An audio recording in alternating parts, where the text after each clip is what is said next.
A9 ನ್ಯೂಸ್ಗೆ ಸ್ವಾಗತ. ನಾನು ಅಮೀನ್ ಶೇಖ್. ಪರಿಶಿಷ್ಟ ಜಾತಿ ಹಾಗೂ ಪರಿಶಿಷ್ಟ ಪಂಗಡದ ಉಪಯೋಜನೆಯ ಅಡಿ ಹಾಗೂ ಸಾಮಾನ್ಯ ಯೋಜನೆಯ ಅಡಿ ಜಿಲ್ಲೆಯಲ್ಲಿ ರಾಜ್ಯ ಮಟ್ಟದ ಮಹಿಳಾ ಸಾಂಸ್ಕೃತಿಕ ಉತ್ಸವವನ್ನು ಏಪ್ರಿಲ್ ಕೊನೆಯ ವಾರದಲ್ಲಿ ತೊರವಿಯಲ್ಲಿರುವಂತಹ ಕರ್ನಾಟಕ ರಾಜ್ಯ ಅಕ್ಕಮಹಾದೇವಿ ಮಹಿಳಾ ವಿಶ್ವವಿದ್ಯಾಲಯದಲ್ಲಿ ಹಮ್ಮಿಕೊಳ್ಳಲು ಉದ್ದೇಶಿಸಿದ್ದು, ಈ ಕಾರ್ಯಕ್ರಮದ ಅಗತ್ಯ ರೂಪುರೇಷೆ ಸಿದ್ಧತೆಯನ್ನ ಮಾಡಿಕೊಳ್ಳುವಂತೆ ಜಿಲ್ಲಾಧಿಕಾರಿಯಾದಂತಹ ಡಾಕ್ಟರ್ ಆನಂದ್ ಕೆ ಅವರು ಅಧಿಕಾರಿಗಳಿಗೆ ಸೂಚನೆಯನ್ನು ನೀಡಿದರು.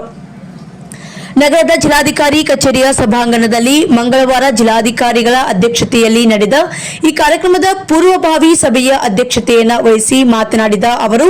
ಈ ಕಾರ್ಯಕ್ರಮವನ್ನು ಜಿಲ್ಲಾಡಳಿತ, ಜಿಲ್ಲಾ ಪಂಚಾಯತ್, ಕರ್ನಾಟಕ ರಾಜ್ಯ ಅಕ್ಕ ಮಹಾದೇವಿ ಮಹಿಳಾ ವಿಶ್ವವಿದ್ಯಾಲಯ ಹಾಗೂ ಕನ್ನಡ ಮತ್ತು ಸಂಸ್ಕೃತಿ ಇಲಾಖೆ ಇವರ ಸಹಯೋಗದಲ್ಲಿ ಆಚರಿಸಲಾಗುತ್ತಿದ್ದು, ಈ ಕಾರ್ಯಕ್ರಮದಲ್ಲಿ ಮಹಿಳಾ ಸಂಘ ಸಂಸ್ಥೆಗಳು ಪಾಲ್ಗೊಳ್ಳುವ ಕುರಿತು ಅಗತ್ಯ ರೂಪುರೇಷೆ ಸಿದ್ಧಪಡಿಸುವಂತೆಯೂ ಈ ಕಾರ್ಯಕ್ರಮ ಅಚ್ಚುಕಟ್ಟಾಗಿ ಹಾಗೂ ವ್ಯವಸ್ಥಿತವಾಗಿ ನಡೆಯಲು ಅಧಿಕಾರಿಗಳನ್ನೊಳಗೊಂಡ ವಿವಿಧ ಸಮಿತಿಗಳನ್ನು ರಚಿಸಿ ಜವಾಬ್ದಾರಿಗಳನ್ನು ವಹಿಸಿಕೊಂಡು ಕಾರ್ಯಕ್ರಮ ಆಯೋಜನೆಗೆ ಸೂಚಿಸಲಾಯಿತು. ಅದರಂತೆ ಈ ಕಾರ್ಯಕ್ರಮದಲ್ಲಿ ಮಹಿಳಾ ಕಲಾವಿದರು ಹಾಗೂ ಸ್ಥಳೀಯ ಮಹಿಳಾ ಕಲಾವಿದರೊಳಗೊಂಡ ವಿವಿಧ ಸಾಂಸ್ಕೃತಿಕ ಕಾರ್ಯಕ್ರಮಗಳ ಆಯೋಜನೆ, ಮಹಿಳಾ ಕವಿಗೋಷ್ಠಿ, ವಿಚಾರಗೋಷ್ಠಿ, ಕಾವ್ಯ ಕುಂಚ ಗಾಯನ ಮತ್ತು ವಿವಿಧ ಕ್ಷೇತ್ರಗಳಲ್ಲಿ ಸಾಧನೆಯನ್ನ ಮಾಡಿರುವಂತಹ ಮಹಿಳೆಯ ಸಾಧಕಿಯರೊಂದಿಗೆ ಸಂವಾದ ಕಾರ್ಯಕ್ರಮ ಹಾಗೂ ವಿಶೇಷ ಉಪನ್ಯಾಸ, ವಿದ್ಯಾರ್ಥಿನಿಯರಿಂದ ಚಿತ್ರಕಲಾ ಶಿಬಿರ ಸ್ಪರ್ಧೆ, ಮಹಿಳಾ ಉತ್ಪನ್ನಗಳನ್ನ ಪ್ರದರ್ಶನ ಮೇಳ, ಖಾದಿ, ಕಸೂತಿ, ಕರಕುಶಲ ವಸ್ತುಗಳು ಮತ್ತು ಮಹಿಳೆಯರು ಸಿದ್ಧಪಡಿಸಿರುವಂತಹ ಸ್ಥಳೀಯ ಹಾಗೂ ದೇಸಿ ತಿಂಡಿ ತಿನಿಸು, ಉಡುಗೆ ತೊಡುಗೆ ಹಾಗೂ ಪುಸ್ತಕ ಪ್ರದರ್ಶನ ಮತ್ತು ಮಾರಾಟ ಮಳಿಗೆಗಳ ಸ್ಥಾಪನೆ, ವಿದ್ಯಾರ್ಥಿನಿಯರಿಂದ ರಸಪ್ರಶ್ನೆ, ಭಾಷಣ, ಆಶುಭಾಷಣ, ಪ್ರಬಂಧ, ರಂಗೋಲಿ ಸೇರಿದಂತೆ ವಿವಿಧ ಸ್ಪರ್ಧೆಗಳನ್ನು ಸೇರ್ಪಡಿಸಲು ಮಹಿಳಾ ಜಾನಪದ ಜಾತ್ರೆ, ನಾಟಕೋತ್ಸವ ಹಾಗೂ ಮಹಿಳಾ ಕ್ರೀಡಾಕೂಟಗಳು ಸೇರಿದಂತೆ ವಿವಿಧ ಕಾರ್ಯಕ್ರಮಗಳನ್ನು ಏರ್ಪಡಿಸುವ ಕುರಿತಾಗಿ ಈ ಸಭೆಯಲ್ಲಿ ಚರ್ಚಿಸಲಾಯಿತು.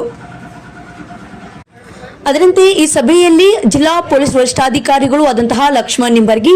ಮಹಿಳಾ ವಿಶ್ವವಿದ್ಯಾನಿಲಯದ ಕುಲಪತಿಗಳು ಆದಂತಹ ಪ್ರೊಫೆಸರ್ ವಿಜಯ ಕೋರಿಶೆಟ್ಟಿ,